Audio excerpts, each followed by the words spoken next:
C'est un plaisir d'être de retour avec vous après une bonne période de vacances. Et c'est merveilleux lorsqu'on prend des vacances. On sait que le Seigneur nous accompagne, qu'on soit en vacances, qu'on soit au travail, peu importe l'endroit où on est, le Seigneur est là.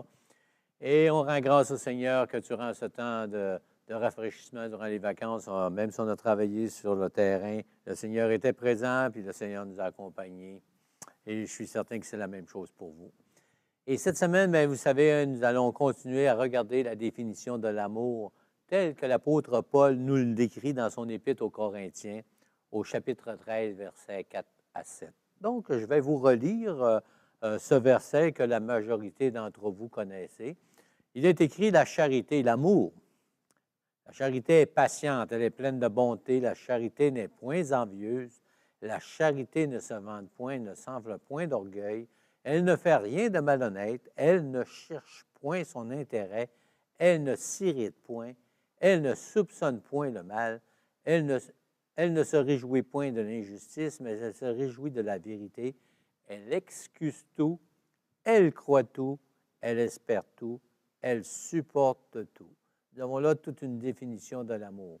Mais cette définition de l'amour que nous venons de voir dans la parole de Dieu, dans 1 Corinthiens, et dans un cadre bien défini, comme on a vu les semaines précédentes, où Paul avait constaté que dans cette église qui était à Corinthe, il y avait un petit peu de manque d'amour, et il prend la peine de prendre une portion du chapitre 13 pour leur parler de l'amour. Qu'est-ce que c'est que l'amour? La définition de l'amour apportée par l'apôtre Paul, elle revêt plusieurs facettes. Nous avons examiné la patience, qui est une facette de l'amour envers l'autre, et qui est le début, si on pourrait dire, car si nous n'avons pas de patience envers l'autre, nous ne serons pas en mesure de développer l'essence même de tout ce qui comporte l'amour.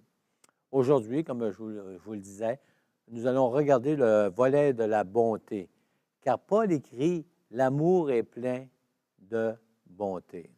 Et pour bien comprendre la bonté, on va regarder quelques synonymes. Un synonyme, c'est un mot qui est différent dans notre langage, mais qui, des fois, est plus explicite sur la définition même. Donc, on va regarder quelques synonymes et on va commencer par altruisme. C'est un mot qu'on entend souvent et que les gens se demandent, c'est quoi ça veut dire? Bien, ce mot a un rapport avec la bonté. C'est quelqu'un qui s'intéresse à l'autre. Quelqu'un qui porte de l'intérêt pour l'autre personne et que ça va aller plus loin que juste une pensée pour l'autre. Ça va être quelqu'un qui va se dévouer pour l'autre, il va prendre une cause à cœur, si on pourrait dire, comme aider les gens, et il va être prêt à s'oublier dans toute sa dimension humaine pour aller aider l'autre. On voit ça souvent dans des films, comme on a déjà constaté, des personnes qui abandonnent tout pour aller en mission et ainsi de suite, aller travailler dans des orphelinats, dans des pays étrangers, tout ça. Donc, l'altruisme est une définition de quelqu'un qui a de la bonté.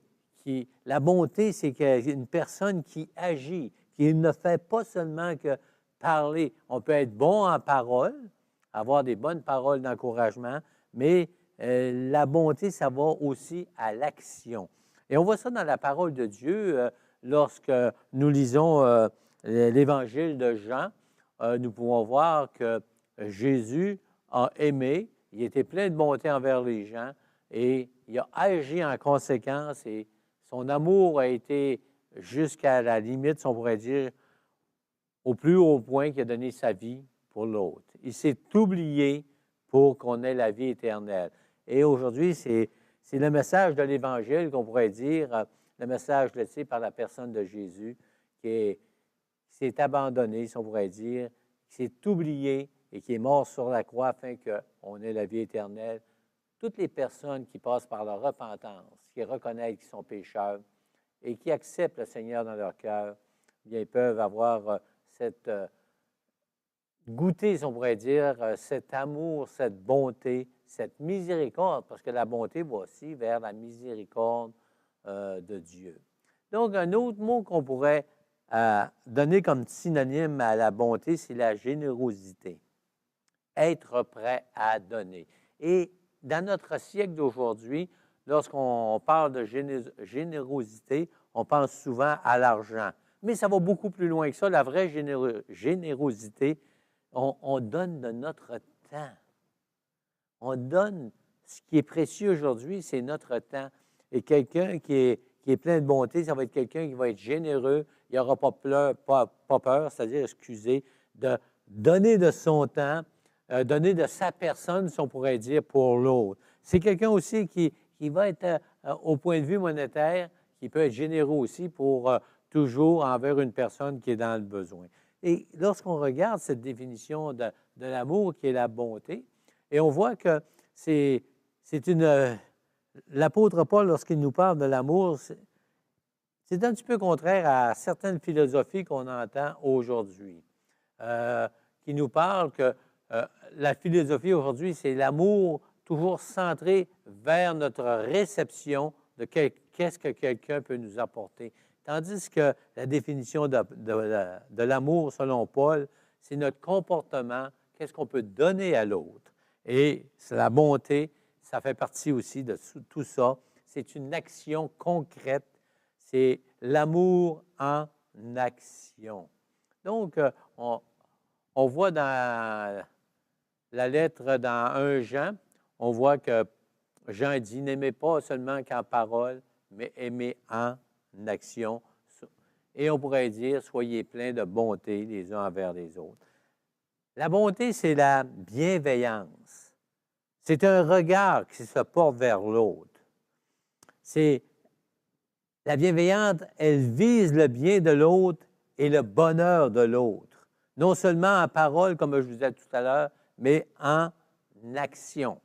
Donc, la bonté, c'est plus que d'être, avoir des paroles douces et ainsi de suite. C'est vraiment d'être en action et de faire du bien.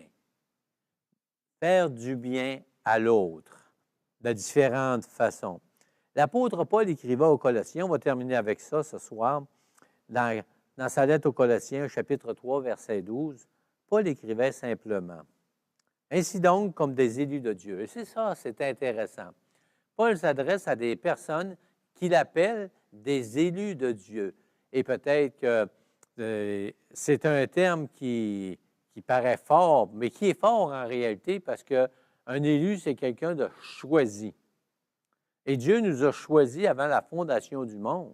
Et Paul écrit à ces gens-là, aux Colossiens, « Ainsi donc, comme des élus de Dieu, saints, c'est-à-dire et bien-aimés, on est aimés de Dieu, mais on est saints, c'est-à-dire on est mis à part parce qu'on a reçu Jésus-Christ comme notre sauveur personnel. Il dit, revêtez-vous d'entrailles. Revêtez-vous. Donc, il y a des efforts à faire. Et l'apôtre Paul dit, ainsi donc, comme des élus de Dieu, parce que tu es un enfant de Dieu, et tu es mis à part, Dieu, oui, tu as connu l'amour de Dieu, mais tu dois te revêtir d'entrailles, c'est-à-dire ton intérieur doit être plein de miséricorde. La bonté, on pourrait dire une dimension de la bonté, c'est la miséricorde. Plein de miséricorde, de bonté, d'humilité, de douceur et de patience. Encore là, ce que Paul est en train de dire, c'est encore un résumé, si on pourrait dire, qu'on va voir au travers des semaines qui s'en viennent sur la définition de l'amour. L'amour est plus qu'un mot, c'est une action. Et on peut bénir le Seigneur, on peut remercier le Seigneur qui nous aide à vraiment développer en nous, vraiment laisser agir le Saint-Esprit, le fruit de l'Esprit, parce que l'amour, c'est une composante du fruit de l'Esprit, comme la bonté est une composante du fruit de l'Esprit, comme la patience est une composante du fruit de l'Esprit. Et on va voir au travers des semaines qui s'en viennent, c'est un tout. C'est merveilleux de voir qu'est-ce que Dieu peut faire par son Saint-Esprit. Dieu agit encore aujourd'hui. Et là où on n'est pas capable d'être bon, nous pouvons simplement tourner le regard vers le Seigneur et demander au Seigneur, j'ai besoin d'une touche de ton esprit, Seigneur, dans telle et telle situation. Donne-moi de l'amour, donne-moi de la bonté, donne-moi que je sois capable de m'oublier pour l'autre, Seigneur. Donne-moi d'être généreux pour l'autre personne Et donne-moi aussi, Seigneur, que je puisse apporter, que je sois bienveillant pour un frère ou une sœur. Donc, ce soir, on a vu combien l'apôtre Paul, excusez, met l'emphase sur la bonté. Donc, soyez bons, comme l'apôtre Paul dit, soyons bons les uns envers les autres et que le Seigneur vous bénisse abondamment et bonne semaine. Et on a hâte de continuer notre étude sur l'amour, on pourrait dire. Et la semaine prochaine, on va voir une autre composante de l'amour qui est en réalité pleine d'amour. La charité n'est point envieuse. Donc, vous pouvez faire cette semaine une petite recherche personnelle sur ce verset-là de la parole de Dieu dans 1 Corinthiens chapitre 13, versets 4 à 7, et ça va vous aider à marcher selon ce que le Seigneur désire que nous soyons, des gens remplis d'amour, des gens remplis de bonté et de compassion. À la semaine prochaine, que Dieu vous bénisse abondamment.